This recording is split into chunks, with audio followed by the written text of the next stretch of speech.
আসসালামু আলাইকুম রহমতুল্লাহ। অনেকদিন পর আপনার সামনে হাজির হয়েছি। আজকে পবিত্র কোরআনের ব্যাখ্যা থেকে প্রমাণ করার চেষ্টা করব আল্লাহ মানুষকে খাওয়ায়, আল্লাহ সৃষ্টিকে খাওয়ায়। অবাক হয়ে যাবার মতো একটি তত্ত্ব।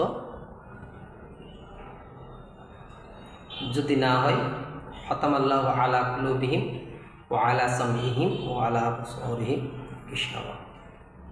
আমি তাদের কলবে দিলে, চোখে পর্দা মোহর এঁটে দিয়েছি, ফলে তারা দেখেও দেখে না, বুঝেও বুঝে না, শুনেও শোনে না।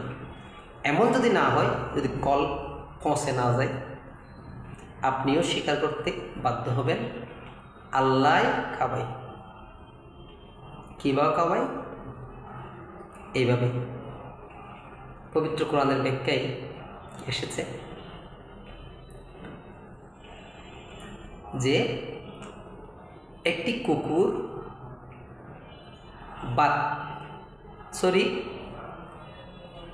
7, 8, 9, 10, 11, 12টি পর্যন্ত বাচ্চা প্রসব করে একটি কুকুর। কিন্তু একটি গরু বছরে অথবা 18 মাসে শুধুমাত্র একটি বাচ্চা দেয়।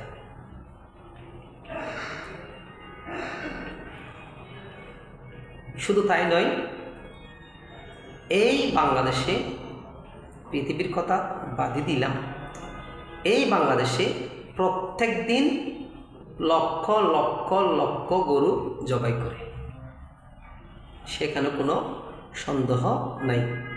বাট কুকুর জবাই করা হয় না।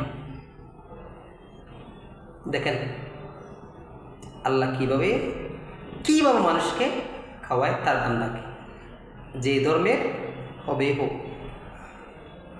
একটি কুকুর বাচ্চা দেয় 7, 8, 9, 10, 11, 12টি। একটি গরু বছরে অথবা 1.5 বছরে বাচ্চা দেয় শুধুমাত্র একটি। কিন্তু প্রত্যেক দিন কুকুর জবাই করা হয় না, জবাই করা হয় গরু। লক্ষ লক্ষ লক্ষ গরু জবাই করা হয়।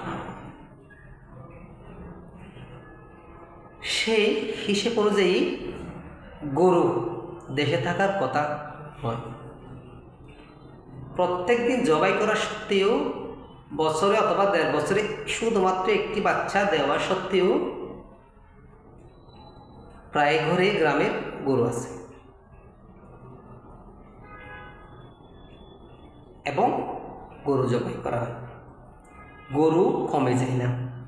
হিসেব অনুযায়ী গরু নির্বংশ হয়ে যাওয়ার কথা, তারপরেও গরু আসে কোত্থেকে? পবিত্র কোরআনের এই ব্যাখ্যায় আমি পড়ে অবাক হয়েছি। এই তথ্যের মাধ্যমে যারা বোঝার আছে তারাই বুঝে নেবেন আল্লাহর কুদরতি, আল্লাহর খেলা চলে মানুষের রিজিক নিয়ে। অর্থাৎ কুদরতিভাবে আল্লাহ বাড়িয়ে দেন। হক, যা হক তা আল্লাহ বাড়িয়ে দেন। প্রত্যেক দিন গরু জবাই করা হয়, অর্থাৎ গরু হচ্ছে রিজিক। তারপরেও গরু আছে, কমে না। মানুষ বাড়তেছে, গরু বাড়তেছে জবাই করা সত্ত্বেও, অথচ কুকুর জবাই করা হয় না। মানুষ যত বাড়তেছে, গরু বাড়তেছে। আল্লাহ কীভাবে খাওয়ায়, যারা বোঝার তারাই বুঝে নেবেন। শুধুমাত্র এটি ভাবুন, স্বাধীনতার সময়ে অথবা পরে 6 লক্ষ কিংবা কম অথবা তার বেশি মানুষ এদেশে ছিল, কিন্তু বর্তমানে 18 কোটির উপরে মানুষ। তখন ছিল অভাব, অনটন, দুঃখ, দুর্দশা। কিন্তু এখন কি অভাব আছে মানুষের? এবং মানুষ যে সময় কম ছিল সে সময় ছিল অভাব। এখন মানুষ 6 থেকে 18, 19 কোটি হয়েছে, এখন অভাব নেই, এখন রিজিকও বৃদ্ধি পেয়েছে। মানুষকে আল্লাহ এভাবে খাওয়ায়। ব্যাখ্যায় গেলাম না, শুধুমাত্র আপনার কথা ভাবুন। আপনি যখন অবিবাহিত ছিলেন তখন আপনি ভাবতেন হয়তো আমি কখন বিয়ে করব, বিয়ে করলে এই টাকা দিয়ে কীভাবে সংসার চালাবো।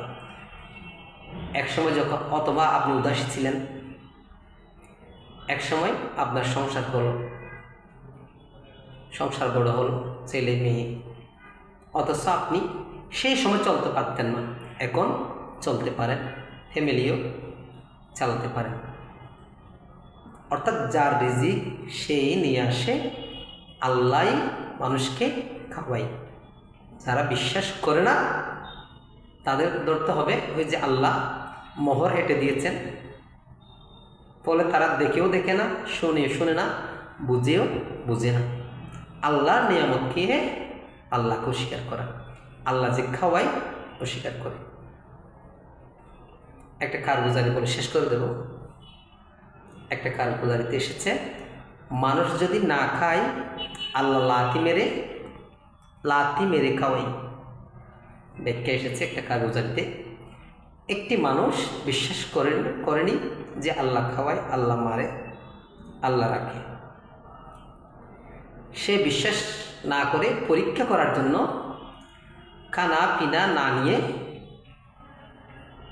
একেবারে বনে জঙ্গলে হাঁটি দিলেন, বনের মধ্যে ঢুকে গেল। যাওয়ার সময় কোনো অন্ন, কোনো দানা পানি, কোনো রিজিক, কোনো আহার, কোনো খাদ্য নিয়ে যায়নি। সে বলল আল্লাহকে আমি পরীক্ষা করব। তো সে তো না খাওয়া বনের মধ্যে চলে গেছে। সে এখন ক্লান্ত, পেটে দানা পানি নেই, শরীর নষ্ট হয়ে গেছে, অনেক দিন ধরে প্রবাস।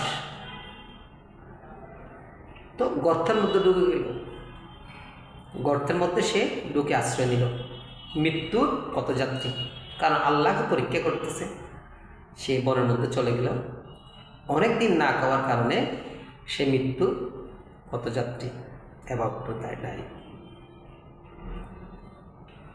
এমন সময় একদল ডাকাত আসলো।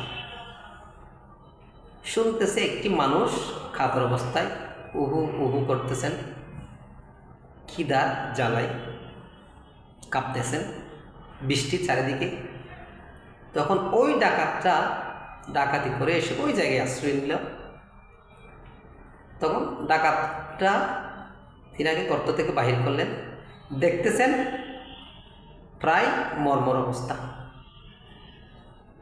মরে যাচ্ছেন। তখন ডাকাতরা ভাবলেন এই বেচারা তো না খেয়ে মৃত্যুর পথে। তো তখন ডাকাতরা ডাকাতি করে যে খানা পিনা পেয়েছিল ওখান থেকে কিছু ওই ব্যক্তিকে দিল। সে ব্যক্তি খাচ্ছে না, আল্লাহকে পরীক্ষা করার জন্য খাচ্ছে না। সে বলল আল্লাহ কিভাবে খাওয়ায় আমি দেখব। সে খাচ্ছে না। ডাকাতরা খাদ্য দেওয়ার পরেও খাচ্ছে না, কিন্তু মরে যাচ্ছে। তখন ডাকাতরা ভাবল কিছু যদি না খাই এই ব্যক্তি তো কিছুক্ষণের মধ্যেই মারা যাবে। যখন খাচ্ছে না তখন জোরে সোরে লাথি মারল। লাথি মারার কারণে ডাকাতরা ওই ব্যক্তিকে লাথি মারার কারণে খেলো, পেট ভরে আহার করলো, তারপর ধীরে ধীরে সুস্থ হয়ে গেল। তো তখন ওই ব্যক্তির বুঝে আসলো আল্লাহ খাওয়ায়, আল্লাহ মারে। যদি মানুষ না খায় আল্লাহ লাথি মেরে খাওয়াই। সুতরাং বোঝাতে চাচ্ছিলাম মানুষ যতই বাড়বে রিজিক দেবেন আল্লাহ। অনেক লম্বা বলা যায়, কিন্তু সময় নষ্ট করতে চাই না অনেকক্ষণ। সুতরাং আমাদের বিশ্বাস করতে হবে আল্লাহ মারে, আল্লাহ একমাত্র রিজিক দাতা। প্রত্যেক প্রাণীর, হোক মানুষ, হোক গরু, ছাগল, কীট পতঙ্গ, সাগরের মাছ, প্রত্যেককে আল্লাহ এভাবে কুদরতিভাবে খাওয়ায়। প্রত্যেকের রিজিক ওই মহান আল্লাহ দিয়ে থাকেন। আল্লাহ আমাদের সকলকে বোঝার তৌফিক দান করুন।